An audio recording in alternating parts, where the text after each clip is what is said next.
Hey, what's up, lightboltjoe here. Today we are going to discuss the 2022 sequel book, Aruh, Shah and the Nectar of Immortality by Roshani Chakshi. I can never say her name. 5 years later, I can still never pronounce her name. I apologize.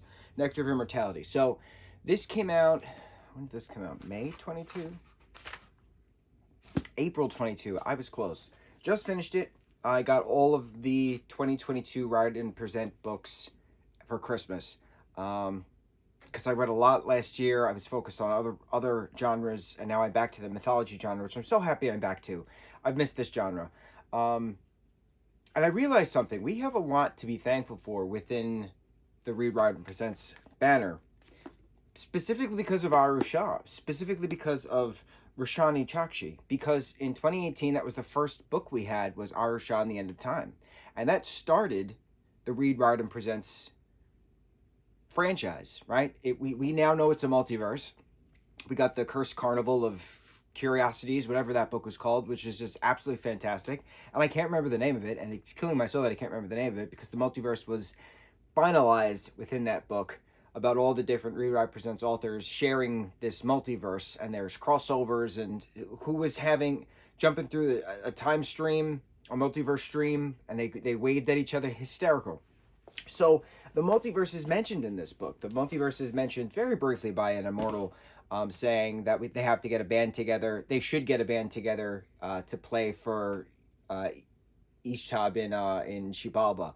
And I thought that was hysterical because they're referencing a multiverse concert. And I was like, yes, let's do it. Let's do a multiverse concert book.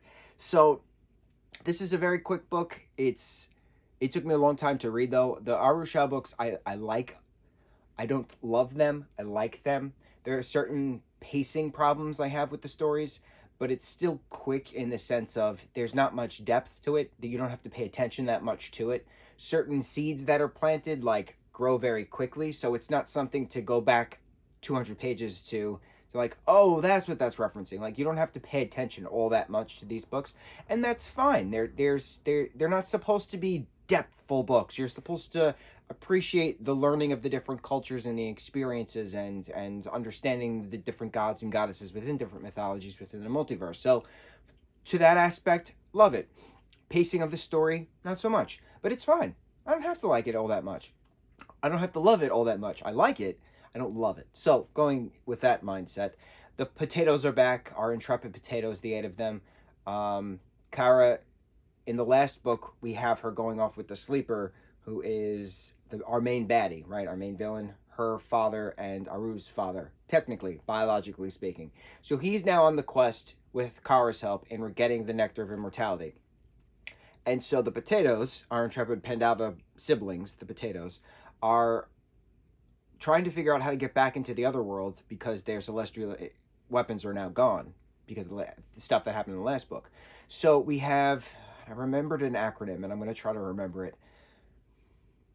Rudy, Aruh, Nikita, Bryn, Aiden, Minnie. Who's the S?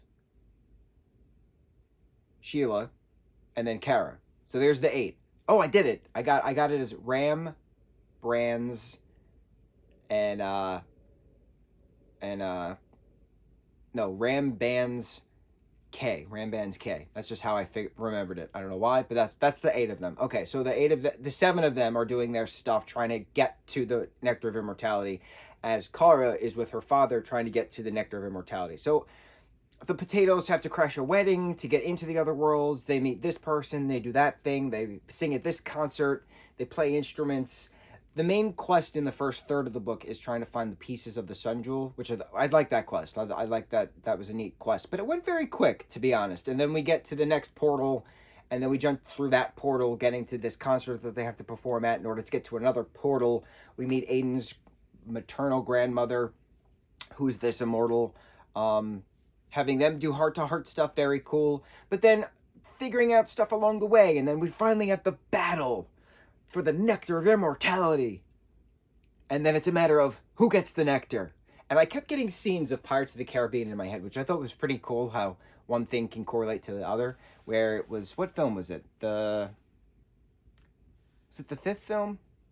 Dead Men Tell No Tales. What was the one where they're trying to get to the chalice of immortality, or Fountain of Youth, or whatever it was, right? That storyline, I think it was the fifth film or the fourth film. That was the fourth film with Blackbeard. Okay. That was Dead Men Tell No Tales. No. Pirates of the Caribbean, Curse of the Black Pearl. Pirates of the Caribbean,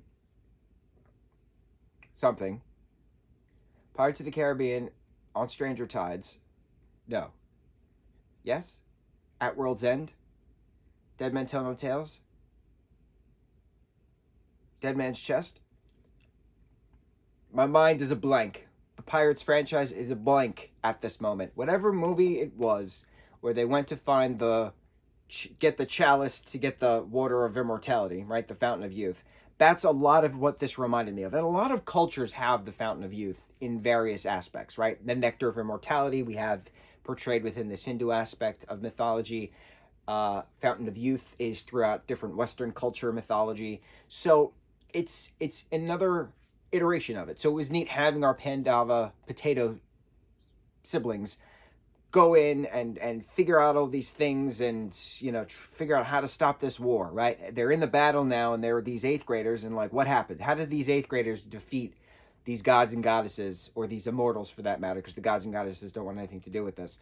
How did they defeat these immortals, and who gets the nectar? So Kara, who's working with her father, goes against her father and joins her siblings and kills her father. That was a neat death scene. I gotta admit, I did not expect that coming. I didn't expect her to throw that trident and it go right through him. That was very poetically done. Very well done. I was very impressed with that. The ending I loved. I loved the last 10 chapters of this. It was a very good wrap up. The last chapter was its own epilogue 6 months later.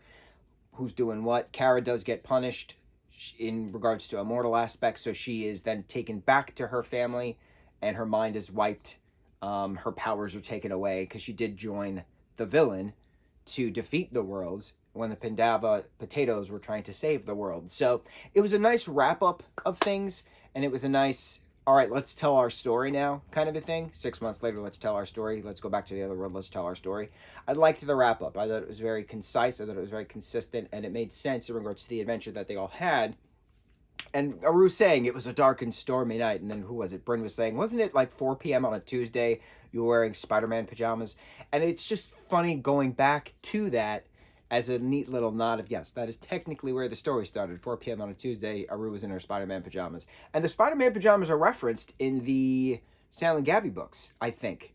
Yes, they're referenced in the Sal and Gabby books, which I think is hysterical. If Aruh can wear her Spider-Man pajamas, I can wear this, or whatever Sal's complaining about. And I don't like the Sal and Gabby books all that much, but it's important within the Read Writer Presents franchise because we specifically talk about the multiverse. So, very interesting. It's very interesting having all of these connected within the multiverse. Very interesting that this is now technically the final book within this franchise. I know Roshani is doing another Read Writer Presents 5 books, I believe. Because I know her dad is Indian, and she wanted to do stories based off of the stories that he told her as a kid about his upbringing within the Hindu stories that he knows. So she wanted to do homage and ancestral stories in regards to this mythology. And I forgot what her mom's ethnicity is. I forgot her mom's background. It's mentioned somewhere in an interview that the next book series is going to be about the mom's stories that she told from her childhood, stuff like that. Whatever ethnicity that is, that's the next mythology book we're going to get from Roshani, which I think is pretty cool, that she could do stories on both sides of the parental tree. Very cool. Very hard to do. Very talented.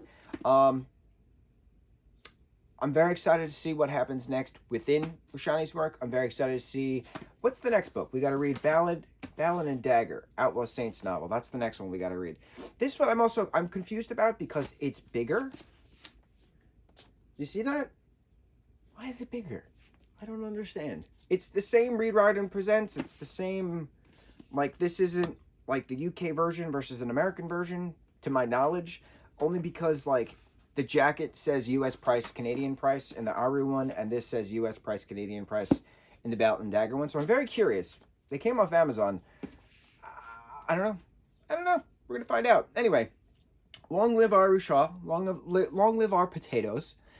Thank you again to Roshani for starting with the first Aruh Shah and the End of Time book, kicking off in 2018 with the Reed Riderman Presents banner. Of course, thank you, Uncle Rick, for starting this banner within the HarperCollins Hyperion, the Hyperion book. Yes, the Disney Hyperion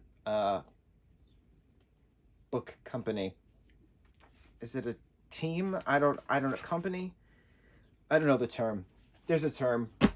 C'est la vie. We did it. On to the next book. On to the next review. Mucho mahalo.